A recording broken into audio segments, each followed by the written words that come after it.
നല്ല നമസ്കാരം. നമ്മൾ ഇന്ന് ചർച്ച ചെയ്യുന്നത് ബാങ്കിംഗ് മേഖലയിൽ ഒരുപാട് കേട്ടുപരിചയമുള്ള ഒരു പദപ്രയോഗമാണ് ചെക്കുകൾ എന്നാൽ എന്ത്, അല്ലെങ്കിൽ ചെക്കുകൾ എന്നുള്ള വാക്ക്. നമ്മൾ ഇവിടെ പഠിക്കാനായിട്ടുള്ള കാരണം നമ്മൾ നെഗോഷ്യബിൾ ഇൻസ്ട്രുമെന്റ്സിനെ കുറിച്ചിട്ടായിരുന്നു ചർച്ച ചെയ്തുകൊണ്ടിരുന്നത്. നെഗോഷ്യബിൾ ഇൻസ്ട്രുമെന്റ്സ് എന്ന വാക്ക് ട്രാൻസ്ഫർ ചെയ്യാൻ പറ്റുന്ന ഉപകരണങ്ങളാണ്, ബാങ്കിംഗ് മേഖലയിലെ ഉപകരണങ്ങളാണ് ചെക്കുകൾ പോലുള്ള നെഗോഷ്യബിൾ ഇൻസ്ട്രുമെന്റ്സ്. മറ്റുദാഹരണം നമ്മൾ ബിൽസ് ഓഫ് എക്സ്ചേഞ്ച് ഉണ്ട്, ഒരു പ്രോമിസറി നോട്ട് ഉണ്ട്. ഇതെല്ലാം ഇറ്റ് ഈസ് ട്രാൻസ്ഫറബിൾ ആണ്, അംഗീകരിച്ചിട്ടുള്ളതാണ്, നിയമം അംഗീകരിച്ചിട്ടുള്ള ഉപകരണങ്ങളാണ്. അപ്പോൾ അതുകൊണ്ട് തന്നെ ട്രാൻസ്ഫറബിൾ ആയതുകൊണ്ട് നമ്മൾ ഇവയൊക്കെ നെഗോഷ്യബിൾ ഇൻസ്ട്രുമെന്റ്സ് എന്നാണ് വിളിക്കുന്നത്. അപ്പോൾ നമ്മൾ ചെക്കുകൾ എന്താണെന്ന്, അല്ലെങ്കിൽ അതിന്റെ പൊതു സ്വഭാവം എന്താണെന്ന് കാണാം. ഞാൻ അതിന്റെ ഡെഫിനിഷൻ ഭാഗം ഇതിനകത്ത് കൊടുത്തിട്ടുണ്ട്. It is an instrument in writing containing an unconditional order. അപ്പം ഞാൻ ഒരാൾക്ക് ഒരു ചെക്ക് കൊടുത്തു എന്ന് പറഞ്ഞാൽ, ഞാൻ നമ്മുടെ ക്ലാസ്സിൽ അനന്തുവിന് ഒരു ചെക്ക് കൊടുത്തു എന്നാൽ അതിന്റെ അർത്ഥം എന്താണ്? ഞാൻ എൻ്റെ ബാങ്കിൽ ഓർഡർ കൊടുക്കുവാണ്, ഇല്ല ഇന്ന ആൾക്ക് പണം കൊടുക്കണം എന്നുള്ള ഒരു ഓർഡർ കൊടുക്കുകയാണ് ചെയ്യുന്നത്, അല്ലേ? ഞാൻ അനന്തുവിന് എൻ്റെ കൈവശം ഇരിക്കുന്ന SBIയുടെ ചെക്ക് കൊടുത്തു, അല്ലെങ്കിൽ ആ ചെക്കുമായിട്ട് അനന്തു ബാങ്കിൽ വന്നാൽ അതിന്റെ അർത്ഥം ഞാൻ നേരത്തെ തന്നെ ബാങ്കിൽ എന്ത് കൊടുത്തിട്ടുണ്ട്? അനന്തു എന്ന് പറയുന്ന ആള് ഈ ചെക്കുമായിട്ട് ബാങ്കിൽ വന്നാൽ എനിക്ക് ഞാൻ പറഞ്ഞിട്ടുള്ള തുക, അതിനകത്ത് എഴുതിയിട്ടുള്ള തുക കൊടുക്കണമെന്ന് ഞാൻ പറഞ്ഞിട്ടുണ്ട്, അല്ലേ? അപ്പം it is an instrument in writing containing an unconditional order address to a banker. ബാങ്കറിന് കൊടുക്കുന്ന ഒരു ഓർഡറാണ്. Signed by the person who has deposited the money, ഇല്ലേ? ഇനി ആരെ ഒപ്പുവെക്കുന്നത് ഇതിനകത്ത്? ഡെപ്പോസിറ്റ് ചെയ്ത ആളാണ് ഒപ്പുവെക്കുന്നത്, അല്ലേ? Requiring him to pay on demand a certain sum of money to the bearer of the instrument. ഈ ചെക്കുമായിട്ട് വരുന്ന ആൾക്ക് ഞാൻ എൻ്റെ ബാങ്കറിനോട് പറഞ്ഞിട്ടുണ്ട് കുറച്ച് തുക കൊടുക്കണം. എത്ര തുകയാണ്? ഞാൻ ചെക്കിനകത്ത് പറഞ്ഞിട്ടുള്ള തുക കൊടുക്കണം എന്നുള്ള ഒരു ഉപദേശം കൂടെ കൊടുത്തിട്ടുണ്ട്. അപ്പോൾ ഇങ്ങനെയുള്ളൊരു ഓർഡറിനെയാണ്, അല്ലെങ്കിൽ ഇങ്ങനെയുള്ളൊരു ബിൽസ് ഓഫ് എക്സ്ചേഞ്ചിനെയാണ് നമ്മൾ ചെക്കുകൾ എന്ന് പറയുന്നത്. അപ്പോൾ ഇതാണ് ചെക്കിന്റെ പൊതു സ്വഭാവം. ബാങ്കിന് ആണ് നമ്മൾ ഇൻസ്ട്രക്ഷൻ കൊടുക്കുന്നത്.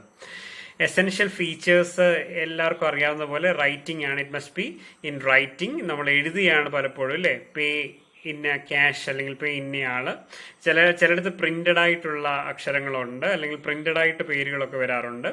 ഇറ്റ് ഷുഡ് ബി സൈൻഡ്, ഒപ്പിടേണ്ടതായിട്ടുണ്ട്. Cheques must be in the form of order and not in the form of request. ഫോമിന്റെ സ്പെല്ലിംഗ് ഒന്ന് ചെക്ക് ചെയ്തോണം. FORM ആണ്. It must be in the form of order. ഒരു ഓർഡറാണ്. ഞാൻ ബാങ്കിന് കൊടുക്കുന്ന ഒരു നിർദ്ദേശമാണ്, അവന് കൊടുത്തേക്കണം. The order must be unconditional. അതിനകത്ത് പ്രത്യേക കണ്ടീഷനുകളൊന്നുമില്ല. പിന്നെ അതിനകത്തുള്ളൊരു കാര്യം, ചെക്കുകൾ പലതരത്തിലുണ്ട് എന്നതാണ്. നമ്മളപ്പോൾ അടുത്ത വീഡിയോകളിലൊക്കെ, അടുത്ത സ്ലൈഡുകളൊക്കെ കാണുമ്പോൾ നമുക്കത് മനസ്സിലാവും.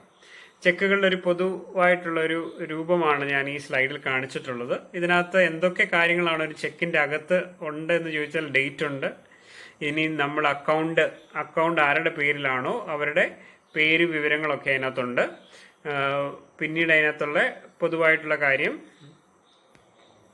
നമുക്ക് ടു പേയി എന്നുള്ള ഒരു അക്ഷരം കണ്ടു, അല്ലേ? പേയി ആർക്കാണ് പൈസ കൊടുക്കേണ്ടത്, ഇഷ്യൂ ചെയ്യുന്ന ബാങ്കിന്റെ പേരുണ്ടാകും, ഡേറ്റ് ഓഫ് പേയ്മെന്റ് എന്നാണോ ഡേറ്റ്, എമൗണ്ട് ഇൻ വേർഡ്സ് എത്ര രൂപയാണ് കൊടുക്കേണ്ടതെന്നത് വേർഡ്സിലും ഉണ്ട്, ഡിജിറ്റ്സിലും ഉണ്ട്. പിന്നീട് നമുക്ക് ഇതൊക്കെ എല്ലാ ചെക്കുകളുടെ അവസാനം കുറെ നമ്പേഴ്സ് ഒക്കെ ഉണ്ട്. ചിലയിടത്ത് അക്കൗണ്ട് നമ്പറിന്റെ ഒരു സ്വഭാവം കാണിക്കും, അക്കൗണ്ട് നമ്പറുകൾ കാണിക്കും. ചിലയിടത്ത് ചെക്ക് നമ്പറുകൾ കാണിക്കും, ബാങ്കിന്റെ കോഡുകൾ കാണിക്കും. ഇങ്ങനെയുള്ള പല കാര്യങ്ങളും നമ്പേഴ്സ് റെക്കഗ്നൈസ് ചെയ്യാൻ, ഇത് ഒറിജിനൽ ആണ് ചെക്ക് എന്നത് റെക്കഗ്നൈസ് ചെയ്യാനുള്ള നമ്പേഴ്സ് ഒക്കെയാണ് താഴെ പൊതുവെ കാണിക്കുന്നത്. നമ്മൾ ഒപ്പിട്ടെങ്കിൽ മാത്രമേ ചെക്ക് വാലിഡ് ആകത്തുള്ളൂ. അപ്പം ചെക്കിന്റെ എവിടെയെങ്കിലും പേരും എഴുതേണ്ടതായിട്ടുണ്ട്. അപ്പൊ ഇത്തരം പല കാര്യങ്ങൾ ഒരു ചെക്കിന്റെ അകത്ത് കമ്പോണൻസ് എന്ന രീതിയിൽ കടന്നു വരുന്നുണ്ട്. അപ്പൊ ഇഷ്യൂ ചെയ്യുന്ന ബാങ്കിന്റെ പേര്, ഡേറ്റ് ഓഫ് പേയ്മെന്റ്, ആരാണ് കൊടുക്കുന്നത്, ആർക്കാണ് കൊടുക്കുന്നത്, ഒപ്പ്, എത്ര രൂപയാണ്, വേർഡ്സിലും ഡിജിറ്റ്സിലും ചെക്കിന്റെ നമ്പർ. അപ്പൊ ഇങ്ങനെയുള്ള നിരവധി കാര്യങ്ങൾ ചെക്കുമായി ബന്ധപ്പെട്ട് നമുക്ക് കാണുവാനായിട്ട് സാധിക്കുന്നുണ്ട്. ഇനി നമ്മൾ ടൈപ്സ് ഓഫ് ചെക്സിലേക്കാണ് കടക്കുന്നത്.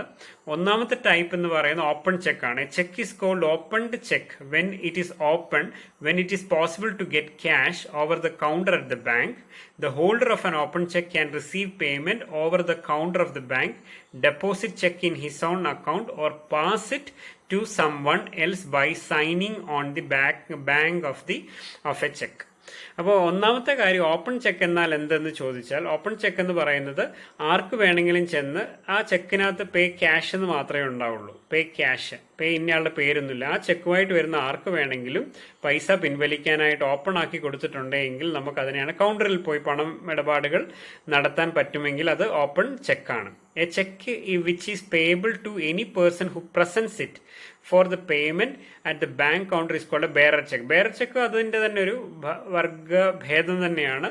ഇറ്റ് ഈസ് ബെയറർ, വഹിച്ചുകൊണ്ട് വരുന്ന ആൾ ആരാണോ അവർക്ക് കിട്ടും, അത്രയേ ഉള്ളൂ ബെയറർ ചെക്ക്.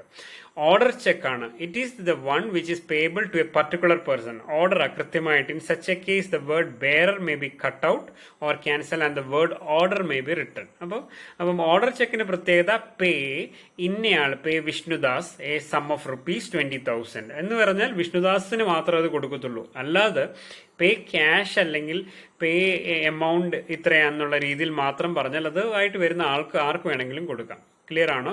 അപ്പം ഓർഡർ ചെക്സ് ആണ് ടു എ പർട്ടിക്കുലർ പേഴ്സൺ ആണ് സാധാരണ രീതിയിൽ കൊടുക്കുന്നത്. ഇനി ക്രോസ് ചെക്ക് ഉണ്ട്. ചെക്കുകളിൽ ക്രോസ് എന്ന് പറഞ്ഞാൽ നടുവേ അല്ല, അതിന്റെ ഏതെങ്കിലും കോർണറിൽ റൈറ്റിലും ലെഫ്റ്റിലാണ് സാധാരണ രീതിയിൽ രണ്ട് ക്രോസ് ഒക്കെ ഇടുന്ന ഒരു പതിവുണ്ട്. When a check is crossed the holder cannot encash it at the counter of the bank.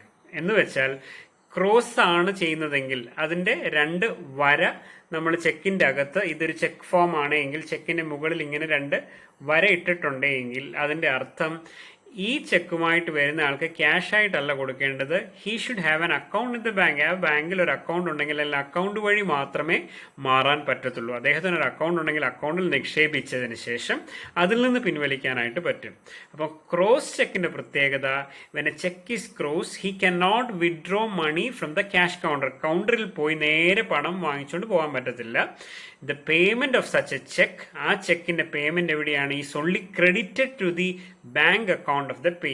ആർക്കാണോ വേണ്ടത് അവരുടെ ബാങ്ക് അക്കൗണ്ടിലേക്ക് നിക്ഷേപിക്കാനായിട്ടാണ് പറയുന്നത്. പിന്നെ ബാങ്ക് അക്കൗണ്ടിൽ നിന്ന് നമുക്ക് പിൻവലിക്കാനായിട്ട് പറ്റും. ഇനി ഞാൻ എൻ്റെ അടുത്ത സ്ലൈഡിൽ പ്രധാനമായിട്ട് പലതരത്തിലുള്ള ക്രോസ് ഇടുമ്പോൾ പല തരത്തിലുള്ള ക്രോസിംഗ് ഉണ്ട്. അപ്പോൾ അതിനെക്കുറിച്ചും അതിൻ്റെ ഫീച്ചേഴ്സിനെ കുറിച്ചിട്ടും ഒക്കെയാണ് പറയുന്നത്. ഒന്നാമത്തെ ക്രോസിംഗ് എന്ന് പറയുന്നത് ജനറൽ ക്രോസിംഗ് എന്നുള്ള പദമാണ്. When across the face of a cheque two transverse parallel lines are drawn at the top left കോർണറിൽ രണ്ട് പാരലായിട്ട് ലൈൻ വരച്ച് along with the words and company between the two lines with or without using the words not negotiable. When a check is crossed in this way it is called a general crossing. അപ്പോൾ സാധാരണ രീതിയിൽ ഇങ്ങനെ രണ്ട് വര മാത്രം വരച്ച് അതിൻ്റെ അകത്ത് എഴുതുകയോ ഇല്ലയോ ചെയ്താൽ നമുക്കതിനകത്ത് അതിൻ്റെ അർത്ഥം എന്താണ്? ഈ ചെക്ക് ക്രോസ്ഡ് ആണ്, ജനറൽ ക്രോസിംഗ് ആണ്. അതിൻ്റെ അർത്ഥം അക്കൗണ്ട് വഴി മാത്രമേ മാറാൻ പറ്റത്തുള്ളൂ എന്നതാണ്.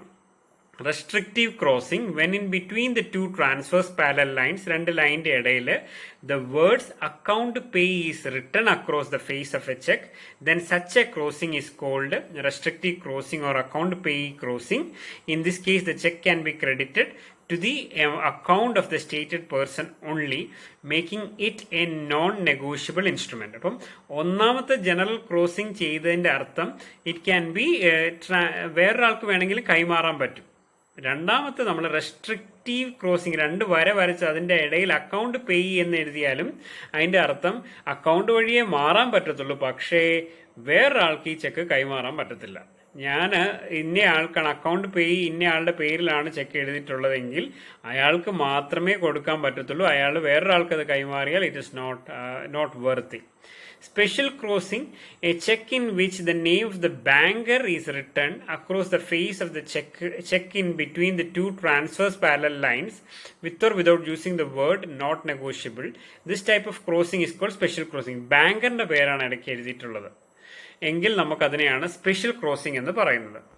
നാലാമത്തെ not negotiable crossing, when the words. അപ്പോൾ ഇതെല്ലാം ഓരോ ഇത് ചെയ്യുന്ന ഓരോ കാര്യങ്ങൾ അനുസരിച്ച് നമ്മൾ ക്രോസിങ്ങിനെ പലതരത്തിൽ പറയുന്നു എന്നുള്ളൂ. നോട്ട് നെഗോഷ്യബിൾ എന്ന് പറഞ്ഞാൽ ഇത് ട്രാൻസ്ഫർ ചെയ്യാൻ പറ്റത്തില്ല എന്നത് കൃത്യമായിട്ട് ഇൻഡിക്കേറ്റ് ചെയ്യുന്നതാണ് നോട്ട് നെഗോഷ്യബിൾ ക്രോസിംഗ് എന്ന് പറയുന്നത്. Double crossing is when a bank to whom the cheque cross specially further submits the same to another bank for the purpose of collection as its agent.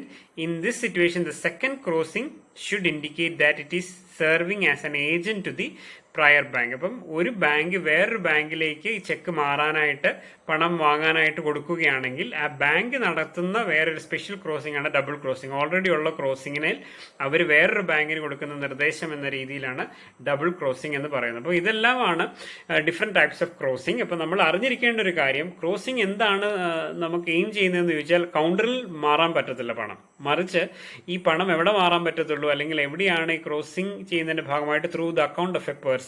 അപ്പോൾ അക്കൗണ്ടിലൂടെ മാത്രമേ പണമിടപാടുകൾ നടത്താൻ പറ്റത്തുള്ളൂ. പലതരത്തിലുള്ള ക്രോസിങ്ങിനെ കുറിച്ച് പറഞ്ഞു, അതൊന്ന് അറിഞ്ഞിരിക്കുന്നത് നല്ലതായിരിക്കും.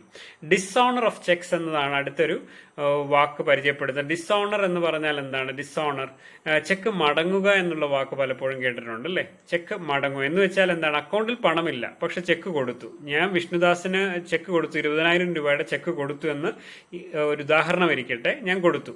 പക്ഷേ എൻ്റെ അക്കൗണ്ടിൽ 20,000 രൂപ എടുക്കാനായിട്ടില്ലായിരുന്നു. അപ്പോൾ വിഷ്ണുദാസ് ഈ ബാങ്കിൽ ഈ പണമോ അല്ലെങ്കിൽ ഈ ചെക്കുമായിട്ട് ചെന്ന് പ്രസന്റ് ചെയ്തപ്പോൾ ചെക്ക് മടങ്ങുക, അല്ലെങ്കിൽ അത് ചെക്ക് വണ്ടി ചെക്ക് എന്നുള്ള വാക്കൊക്കെ കേട്ടിട്ടുണ്ട് അല്ലേ? പണം അക്കൗണ്ടിൽ ഇല്ല, പക്ഷേ നമ്മൾ ചെക്ക് ഇഷ്യൂ ചെയ്തു, പക്ഷേ അത് പ്രസന്റ് ചെയ്തപ്പോൾ ബാങ്ക് പറഞ്ഞു പണമില്ല എന്ന് പറയുന്ന മടങ്ങുന്നതിനെയാണ് ഡിസോണർ ഓഫ് ചെക്ക് എന്ന് പറയുന്നത്. ബൗൺസിങ് ബാക്ക് ഓഫ് ചെക്സ് എന്നതാണ് ഞാൻ ഒന്നാമത്തെ പോയിന്റ് കൊടുത്തിട്ടുള്ളത്. ബൗൺസ് ചെയ്യുക, തിരിച്ചു വരിക എന്നതാണ് ആ പദത്തിന്റെ അർത്ഥം. അപ്പോൾ അതിന് കാരണം പലതായിരിക്കാം. ചിലപ്പോൾ കൊടുത്തയാൾ മരണപ്പെട്ടു പോയി, അല്ലെങ്കിൽ ഫണ്ട് ഇല്ല, അറേഞ്ച് ചെയ്യാൻ പറ്റിയില്ല, death of a customer, payment to is stopped by the customer. അപ്പോൾ അങ്ങനെ പല കാരണങ്ങൾ കൊണ്ട് ചെക്കുകൾ മടങ്ങാം, നമ്മുടേതല്ലാത്ത കാര്യങ്ങൾ കൊണ്ടൊക്കെ. ഒരു കാര്യം കൂടെ ഞാൻ ഇതിനകത്ത് കൂട്ടിച്ചേർക്കാനുണ്ട്. 3 മാസമാണ് ഒരു സാധാരണ രീതിയിൽ ഒരു validity period of a check എന്ന് പറയുന്നത് 3 months ആണ്. അപ്പോൾ അതിനുശേഷം നമ്മളത് പ്രസന്റ് ചെയ്താൽ ഇറ്റ് ഈസ് നോട്ട് വാലിഡ്. അപ്പോൾ അതുകൊണ്ട് എന്ത് സംഭവിക്കും? വാലിഡ് ആകണമെങ്കിൽ റീവാലിഡേറ്റ് ചെയ്യാനായിട്ട് ആ ചെക്കുകൾ വീണ്ടും പഴയ ആളുടെ അടുത്തേക്ക് തിരിച്ചു പോകേണ്ടതായിട്ട് വരുന്നുണ്ട്. അപ്പം ഇത്രയും കാര്യങ്ങളാണ് ചെക്കുമായി ബന്ധപ്പെട്ട് നമ്മൾ അറിഞ്ഞിരിക്കേണ്ട ചില വസ്തുതകൾ.